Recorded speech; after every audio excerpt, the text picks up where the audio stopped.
اس سلسلے میں لاہور میں کیا ہو رہا ہے، وہاں پہ کیا اس وقت صورتحال ہے، یہ سب جانتے ہیں۔ ہمارے ساتھ پاکستان کے بہت ہی ممتاز باخبر صحافی، ہماری دنیا نیوز کے گروپ ایگزیکٹو ایڈیٹر اور بہت ہی سینئر تجزیہ کار جناب سلمان غنی موجود ہیں۔ بہت بہت شکریہ سلمان غنی صاحب۔ ابھی ہماری اسد عمر صاحب سے بات ہو رہی تھی، بالکل واضح طور پہ لگ رہا ہے کہ ایک تو یہ 23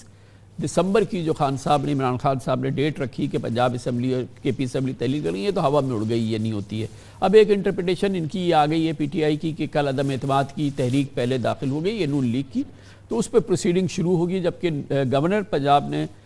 چیف منسٹر سے اعتماد کا ووٹ لینے کے لیے بھی کہا ہے۔ یہ کہتے ہیں کہ پہلے عدم اعتماد آئی ہے، گویا کہ ایک بہت ہی پیچیدہ ایک نئی گتھی جو ہے وہ بنتی نظر آ رہی ہے لاہور میں۔ آپ کو بھی ایسے ہی لگ رہا ہے؟ دیکھیں کامران صاحب، ایک بات تو واضح ہو گئی ہے کہ 23 دسمبر کو پنجاب اسمبلی تحلیل نہیں ہو رہی اور یہ خطرہ ٹل گیا ہے، اور پی ڈی ایم کا ٹارگٹ ہی یہی تھا، بلکہ پی ڈی ایم کا نہیں بلکہ پنجاب اسمبلی کے اندر جو حکمران الائنس ہے اس کے ذمہ داران بھی یہی چاہتے تھے کہ اسمبلی تحلیل نہ ہو۔ بلکہ اگر میں یہ کہوں کہ اس وقت پنجاب اسمبلی کے اندر تقسیم جو ہے وہ حکومت اور اپوزیشن کے درمیان نہیں ہے،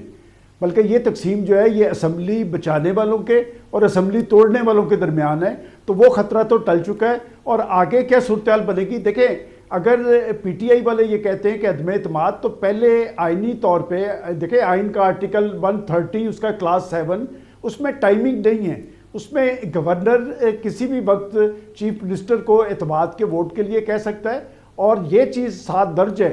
کہ کیا وزیر اعلیٰ گورنر کے بلائے گئے اجلاس کے دوران وہ اعتماد کا ووٹ لے سکتے ہیں یا لیں گے، اور اگر نہیں لے سکتے تو پھر چیف منسٹر کا مستقبل اس کے آگے بڑا سوالیہ نشان کھڑا ہے۔ امپورٹنٹ بات یہ ہے ٹائمنگ، کیونکہ پی ایم ایل این نے اور ان کے اتحادیوں نے وزیر اعلیٰ کے خلاف عدم اعتماد کی تحریک بھی جمع کرا دی ہے نا اسمبلی کے اندر، اور وہ یہ اب مسئلہ یہ ہے کہ وہ پہلے یا پہلے گورنر کی بات پہلے آئی، تو اس لیے ان کا کہنا یہ ہے کہ اسمبلی پہلے عدم اعتماد کی تحریک جو ہے نا وہ پہلے جمع کرائی ہے ان کے ممبرز نے، اس لیے اس پہ پروسیس پہلے شروع ہوگا۔ کامران صاحب، یہ اتنی گمبھیر صورتحال ہے کہ دیکھیں ہمیں یہاں پر پتہ ہے کہ گورنر صاحب کی ڈائریکشن آئی، پھر عدم اعتماد پیش ہوا۔ اب جو اسپیکر آج یہ کہتے نظر آ رہے ہیں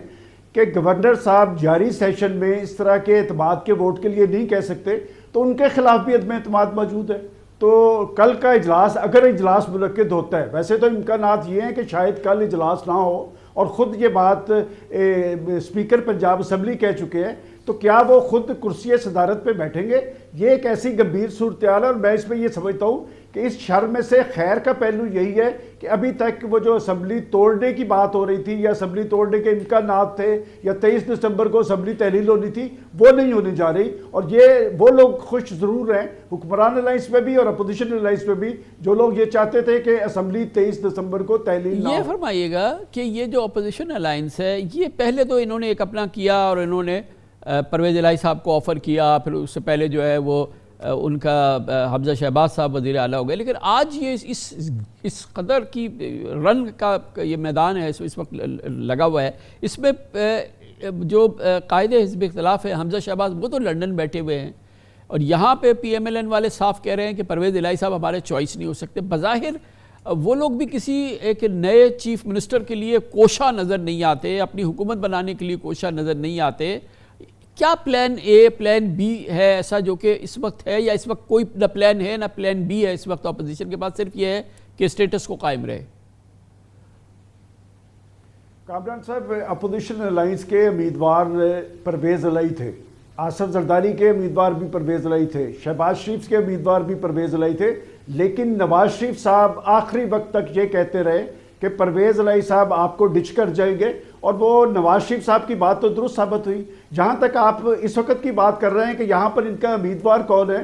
تو بظاہر چیزیں کچھ اور ہیں، لیکن اصل بات یہ ہے کہ پی ڈی ایم کا ٹارگٹ اس وقت پرویز الہی کو ہٹانے سے زیادہ اسمبلی کو بچانا ہے، اور یہ ساری کوششیں اور کاوشیں اسی لیے ہو رہی ہیں کہ پنجاب اسمبلی بچ جائے، چونکہ پنجاب اسمبلی اگر ٹوٹتی ہے اور پختونخوا کی اسمبلی اگر ٹوٹتی ہے تو پھر ان اسمبلیوں کا خاتمہ جو ہے یہ دیگر اسمبلیوں پر بھی اس کے اثرات ہوں گے، اور جو حکمران الائنس مرکز کے اندر موجود ہے وہ کسی قیمت پر یہ نہیں چاہتا کہ یہ دو اسمبلیاں تحلیل ہوں، چونکہ ان دو اسمبلیوں کے تحلیل ہونے کے بعد اس کے اثرات خود وفاقی حکومت پر اچھا بھی ہو سکتے ہیں۔ یہ ممکن ہے سلمان غنی صاحب، بہت آسانی سے ممکن ہے کہ ایک کنکریٹ انگیجمنٹ ہو جائے، بات چیت شروع ہو جائے، جو کہ P T I bar bar offer کر رہی ہے اور پریزیڈنٹ کے ذریعے بھی بات چیت چل رہی ہے، پی ایم ایل این اور جو ان کے اتحادی ہیں اور پی ٹی آئی اور ان کے اتحادیوں کے درمیان، اور الیکشن کا کوئی روڈ میپ وغیرہ بن جائے یا کوئی ساری چیزیں بن جائے، تو اگر یہ حکمت عملی جو آپ نے بیان کی پی ڈی ایم کی، تو پھر اس معاملے پہ کام کیوں نہیں ہو رہا؟ یہ تو ایک آسان حل ہے، قوم بھی ویلکم کرے گی۔ دیکھیں کامران صاحب، آپ درست کہہ رہے ہیں کہ اصل سیاسی حل یہی ہے جس کی آپ بات کر رہے ہیں، اور میں نہیں سمجھتا کہ یہ معاملہ ڈراپ ہو گیا ہے۔ ایوان صدر بھی اسی طرح سرگرم عمل ہے، اور خود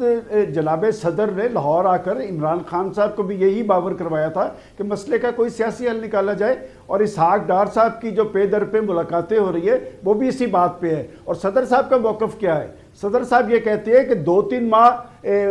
وفاق میں حکمران وہ چھوڑ دیں اور 2-3 ماہ پی ٹی آئی چھوڑ دیں، تو یہ جولائی اگست کے اندر اگر انتخابات کروا لیے جائیں، میں سمجھتا ہوں کہ یہ ایک احسن تجویز ہے پریزیڈنٹ صاحب کی، اور اگر اس پہ آ جائے تو میرا خیال سارا کرائسس ختم ہو سکتا ہے۔